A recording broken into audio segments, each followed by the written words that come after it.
Guys, I think Billy Napier is going to do enough to keep his job at Florida. Leave that dope alone, Zach. Leave it alone. Get ready for the 3-point stance. 3 different minds, 3 different opinions. 3 dudes talking ball. It's Kenton. It's Jay. It's Zach. Time to bring the heat, boys.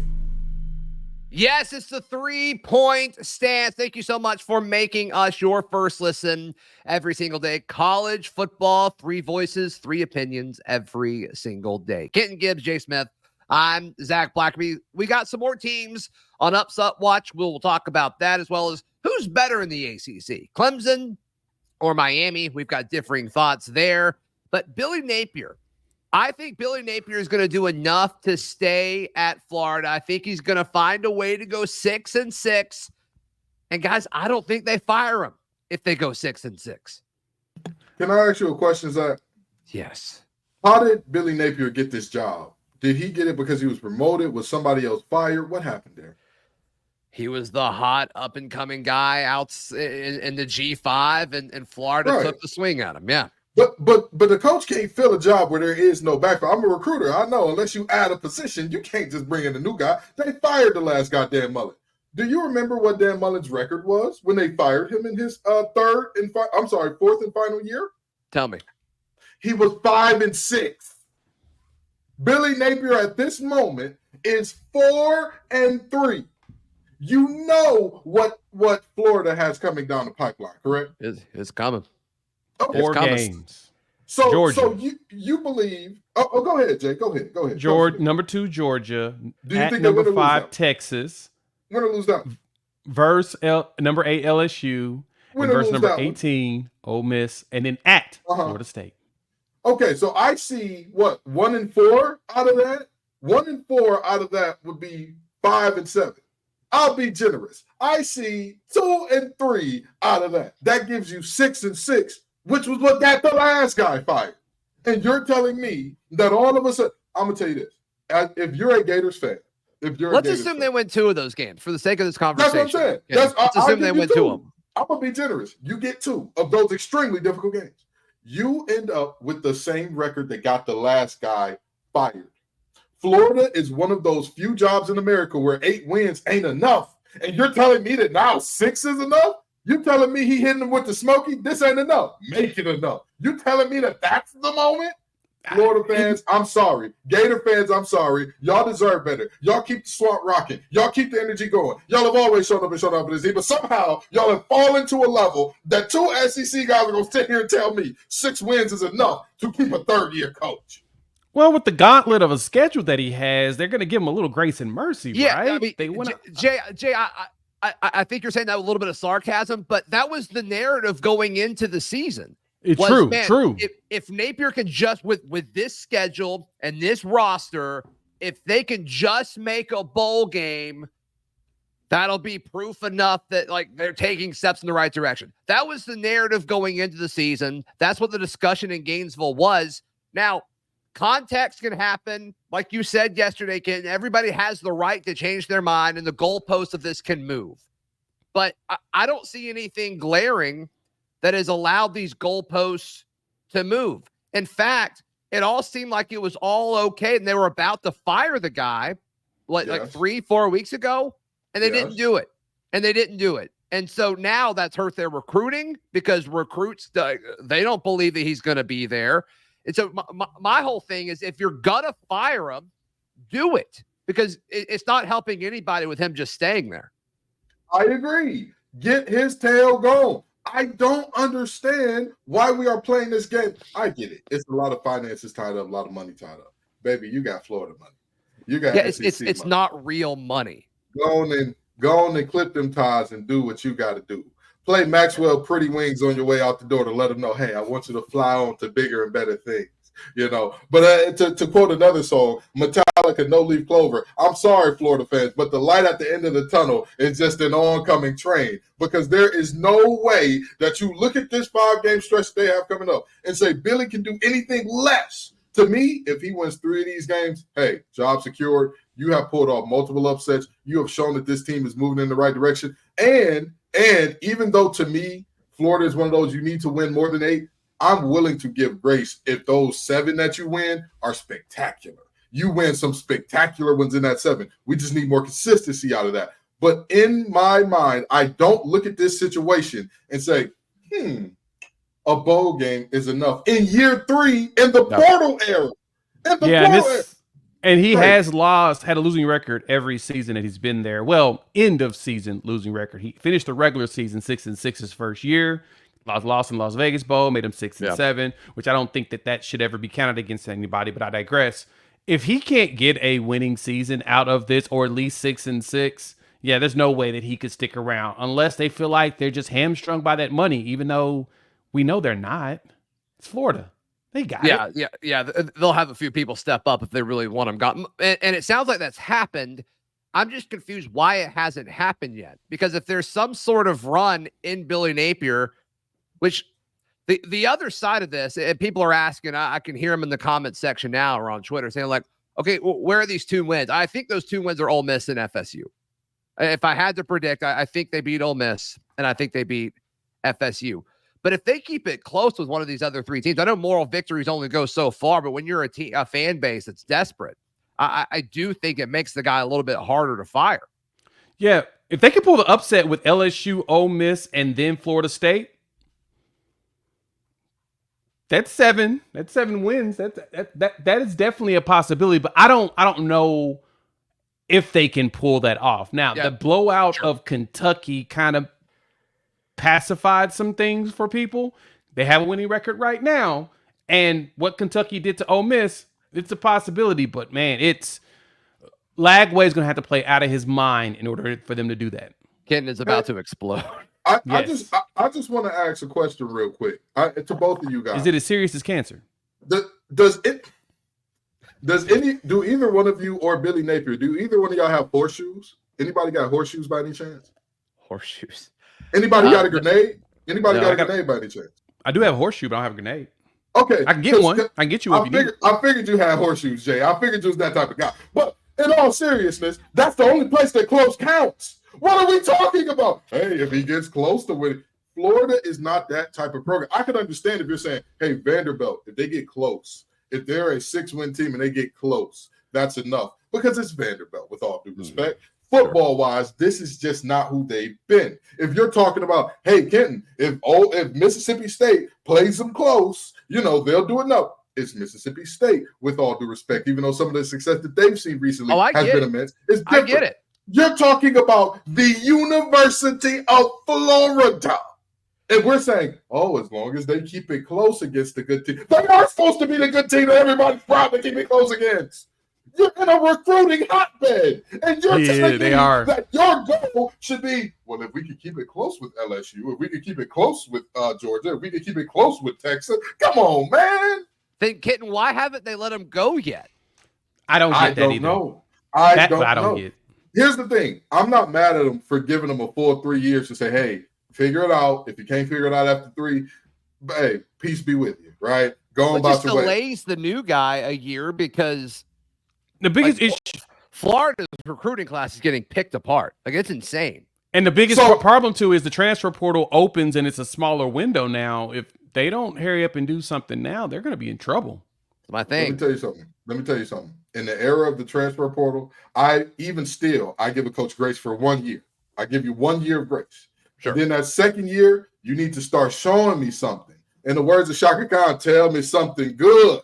Tell me something good. Did you see anything good out of year 2 with Florida? The first few episodes, you sang the songs. Now you're just quoting them. And I think that's a step back. I just want to put that out there for the record. Wow. Y'all saying I'm getting lazy on the show? Y'all saying we're losing the recipes. So what y'all are saying is the expectations are dropping and you're not happy about it.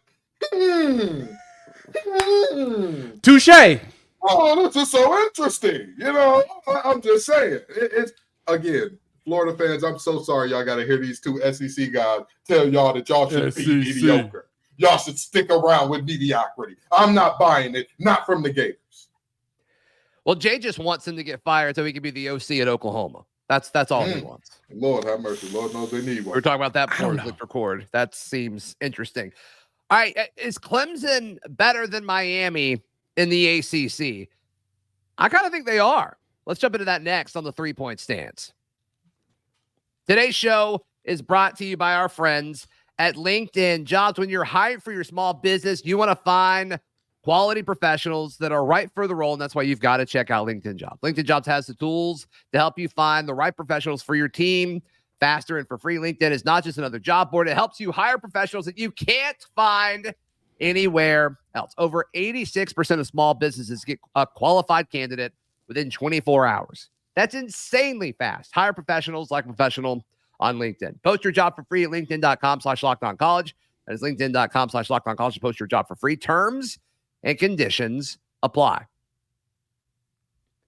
Who's the best team in the ACC? Everybody says it's Miami based off of the polls.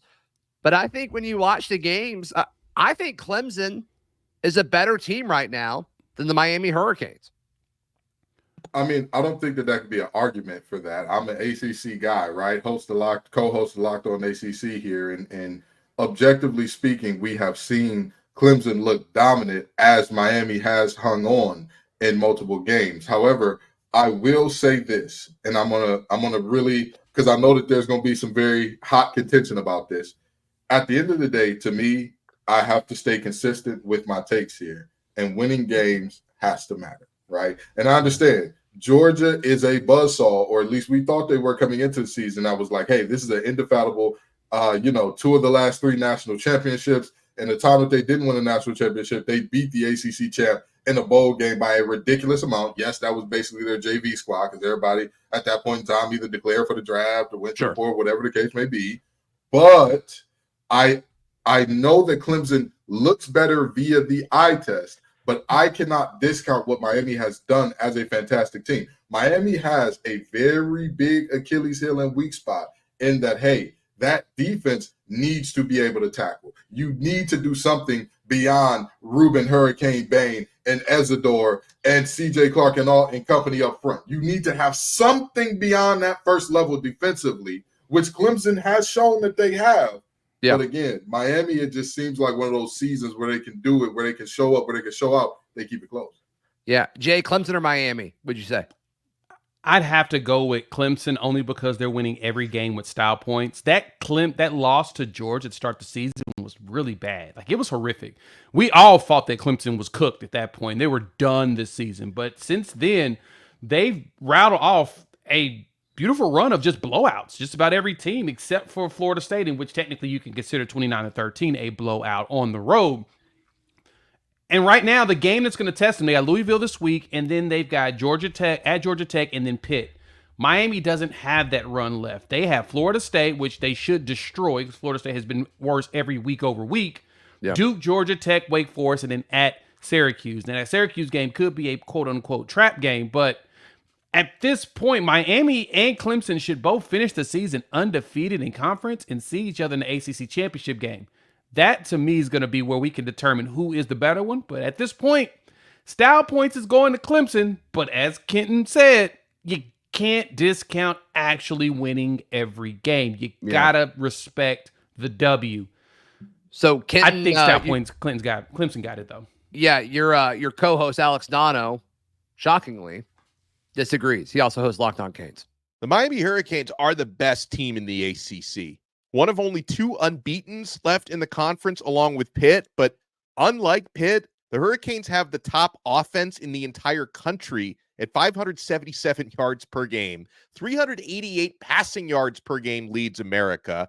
Cam Ward is the best quarterback in America so far this season, and he's got weapons like Xavier Restrepo and Sam Brown and Isaiah Horton. Miami has found their running game. So, yeah, the Hurricanes are going to be tough to beat, and right now, they're the class of the conference.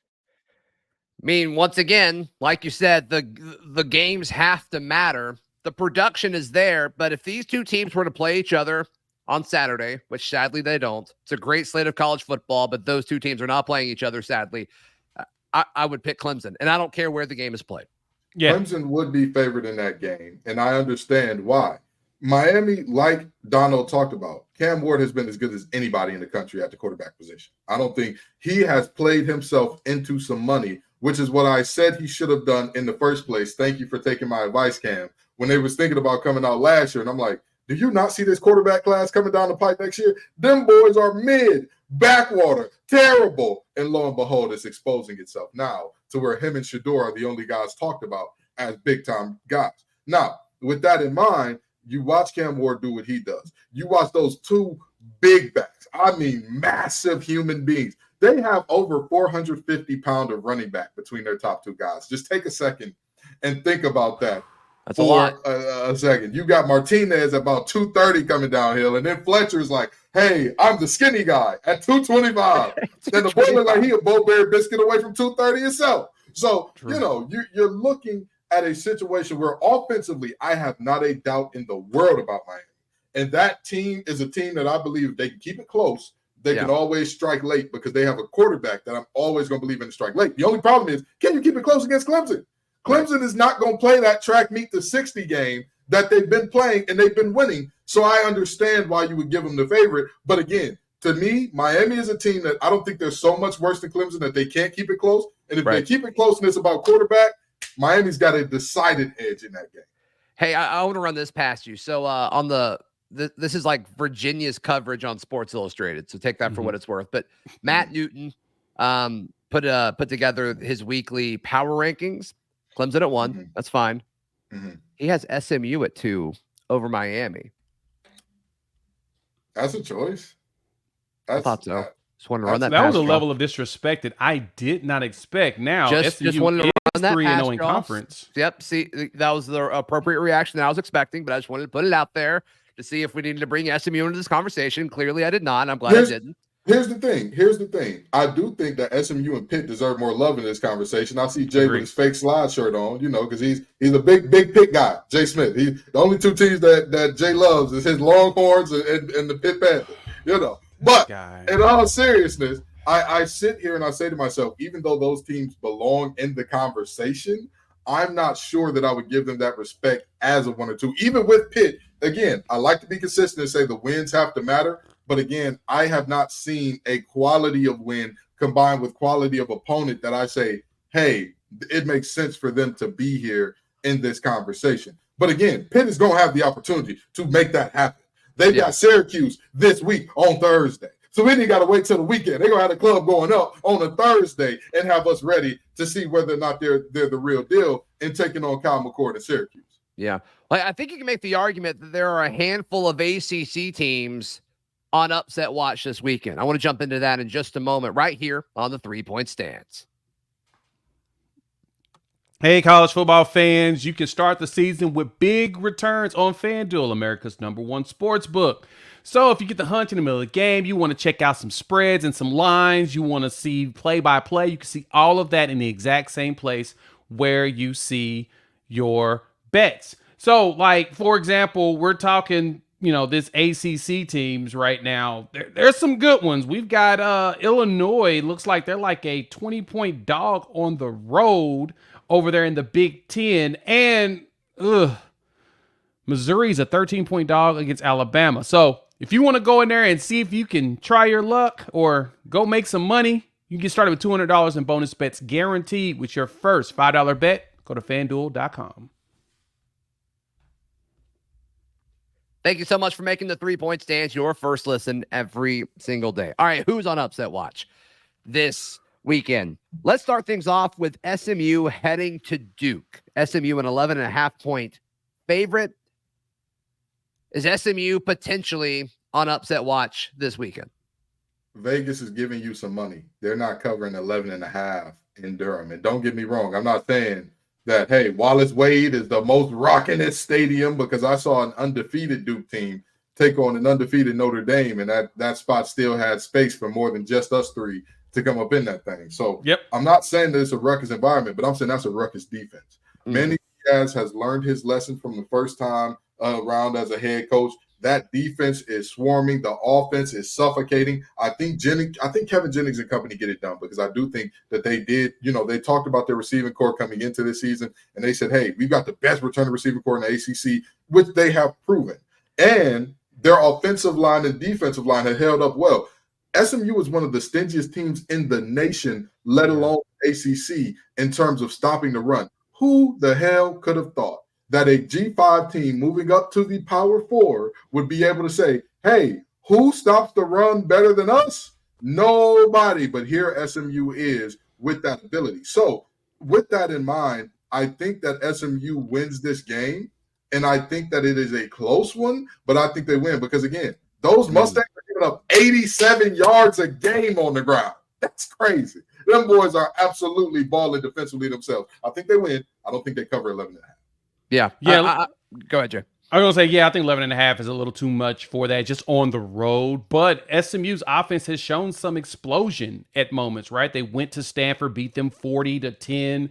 They went to Florida. They played Florida State at the crib 42-16. And so they went to Louisville 34-27, kept that a close game, but they ended up winning it. So that team is traveling. It's traveling very well. The defense is traveling, and so is the run game. So I totally see what you're saying, Kitten. I can see that this game will end up being a lot closer than 11.5 says, but I would not be surprised if SMU wins by 10 points. Yeah. All right. We don't have to spend a whole lot of time on this one. I'm just going to read it to y'all. Y'all can say move on if y'all don't want to talk about it. FSU at Miami this weekend. Any chance? But this is what the kids like to say, and since y'all said I don't sing songs, no, I'm gonna do it for you. BTA, baptized. That's what's about to happen right now, as that TikTok rapper said. Because I am telling you right now, Miami is gonna bend them boys over their knee and say, "Hey, listen, just because that guy didn't eat the dog poop for real, y'all are cursed with a curse that you shall not have room enough to receive any blessings from above at the moment. This is gonna be ugly." All right, we'll move on from that one then. Yeah. Kansas at Kansas State. Of course, K-State's ranked 16th right now. Kansas State a 10-point favorite. Rivalry game. Can Kansas pull off this upset? Do they have a chance? Ooh, this one's going to be a tough one. Kansas has been playing atrocious football, and I don't know what happened. Jalen Daniels is back, so we're like, oh, yeah, they're going to do it. And they have not done it at all. Now, the win against Houston, I guess, may have righted the ship in somewhat. So, honestly, I don't see it as an upset on the road up the street around the corner because it's like a 45-minute drive in between Manhattan and Lawrence, Kansas. I've made the drive. It's not that great.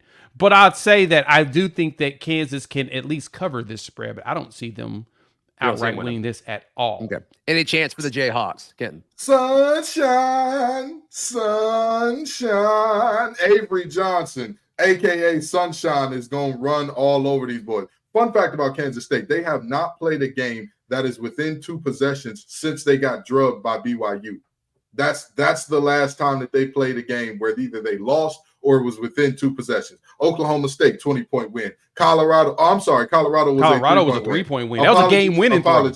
Apologies. That was the only close game but that's one of the only close games they played all season here. Mm-hmm. That is a dominant squad that, again, they play typical Kansas State football, do they not? Very boring, very defensive, nasty defensive line and linebacker core that is absolutely all over the place. And then on top of that, you have a dynamic quarterback that can get it done in multiple ways.